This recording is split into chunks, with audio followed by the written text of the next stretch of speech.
मेरे किरदार की है चमक ये सूरज की नहीं, मेरे किरदार की है। खबर ये आसमां की अखबार की है। चमक सूरज की नहीं, मेरे किरदार की है।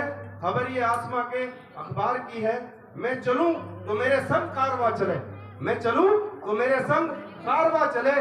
बात गुरूर की नहीं, ये मेरे और आपके एतबार की है। ये मेरे नहीं, आपके एतबार की है। बड़े भाई अभिषेक भट्ट का एक बार सभी अतिथि शिक्षक और शिक्षिकाएं हाथ उठाकर अभिनंदन करेंगे और तालियों के साथ स्वागत करेंगे बड़े भाई अभिषेक भट्ट जी का। तो लगा बहन सर पे टोपी, ये लगा माथे पे चंदन। बहन सर पे टोपी, ये लगा माथे पे चंदन।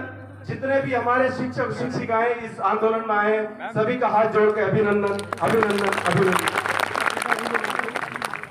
धन्यवाद मेरे भाई। समस्त अतिथि शिक्षकों को मैं अध्यक्ष होने के नाते, जैसा कि मैंने पहले भी कहा, यदि मैंने संगठन की कमान संभाली है तो मेरा प्रत्येक अतिथि शिक्षक जो इस समय अगर दाल चावल भी खा रहा है तो वो भी अध्यक्ष है, और जो कहीं कैंटीन में है वो भी अध्यक्ष है, और जो लोग खड़े हैं वो भी अध्यक्ष है। मेरा काम केवल इतना है कि जिस काम की तरफ मैं जा रहा हूँ वो कहाँ तक हुआ, उस पर कितनी प्रगति है, वो आपके बीच में रख सकूं। तो मैं अपने बीच में बड़े भाई जुगरान जी भी हैं, और एक सौभाग्य का विषय भी है कि जिस दिन मुझे अध्यक्ष चुना गया उस दिन आप भी वहां पर मौजूद थे, और मुझे लगता है कहीं ना कहीं एडॉप होने में आप भी हमारे बीच में ये माध्यम बनेंगे, मुझे ऐसी पूरा मुझे विश्वास है।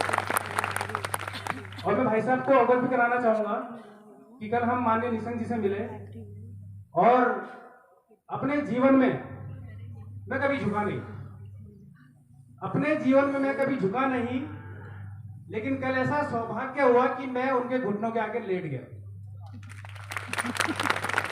अब क्यों लेटा ये मुझे भी नहीं पता, लेकिन जो साथी मेरे साथ थे वो जानते हैं, क्योंकि अब सम्मान की लड़ाई है, एडॉक होके जाना है, इसलिए मुझे वहां पे निशंक जी के पास जब मैं घुटनों पर लेट गया तो उन्होंने मुझसे एक बात की, आप पहले खड़े हो जाओ, अपने संगठन के पूरी बात बताओ जो भी है।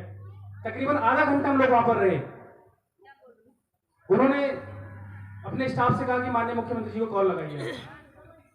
तो जैसे ही उन्होंने कॉल लगाया तो क्योंकि माननीय मुख्यमंत्री जी कल आईएएस की एक मीटिंग चल रही थी अपना, उसमें व्यस्त थे, तो उनको मैसेज चला गया था कि निशंक जी जो है कुछ मैटर पे बात करना चाह रहे हैं। जब लगा कि व्यस्तता ज्यादा है, उसके बाद उन्होंने डीजी साहब को फोन लगाया।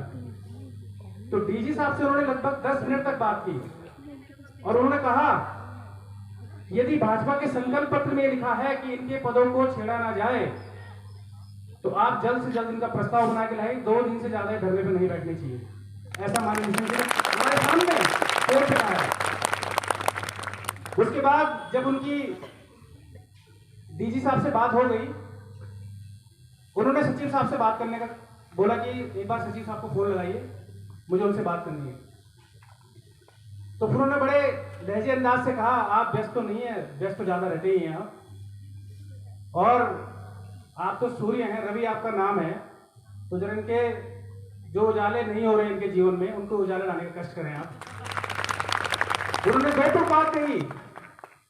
उन्होंने एक बात ये कही कि यदि कहीं दिक्कत आती है तो पुष्कर से मैं बात कर लूंगा, ऐसे उनके शब्द थे। लेकिन अगर शिक्षक सड़क पे आता है तो ये राज्य के लिए अच्छा नहीं है, क्योंकि चर्चिल का व्यक्तित्व आपने ही पढ़ा होगा, ये उन्होंने कल सचिव साहब को भी कही। जब वो व्यक्ति सड़क पे आया तो सिर्फ आंदोलन में, उसके बाद कोई रास्ता निकला नहीं।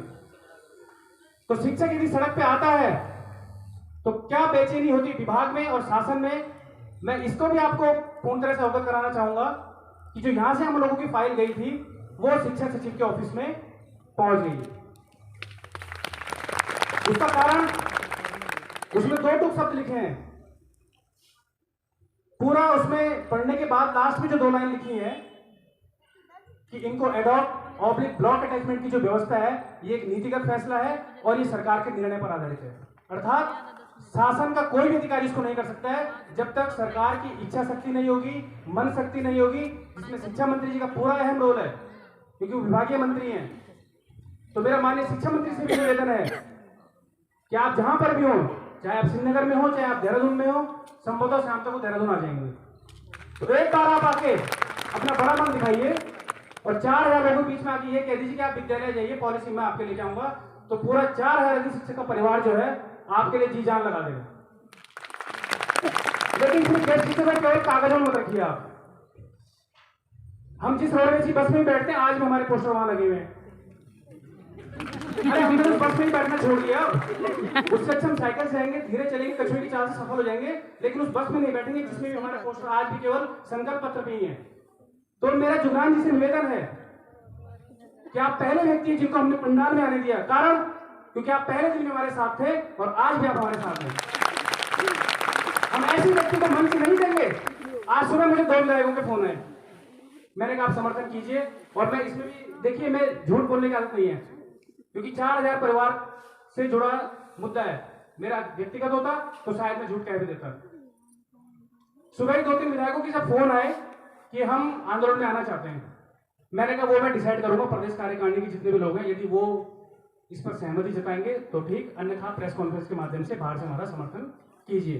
क्योंकि हुआ आज से पहले हमारे मंच का राजनीतिकरण ही हो गया है, जो हमारे लिए हमेशा एक नुकसान दे रहा है हम लोगों के लिए। उसके बाद आज सुबह हम सीएम हाउस पे मिले, मैं पंकज उप्रेती जी का धन्यवाद करना चाहूंगा, गंगोली घाट से आ रखे हैं।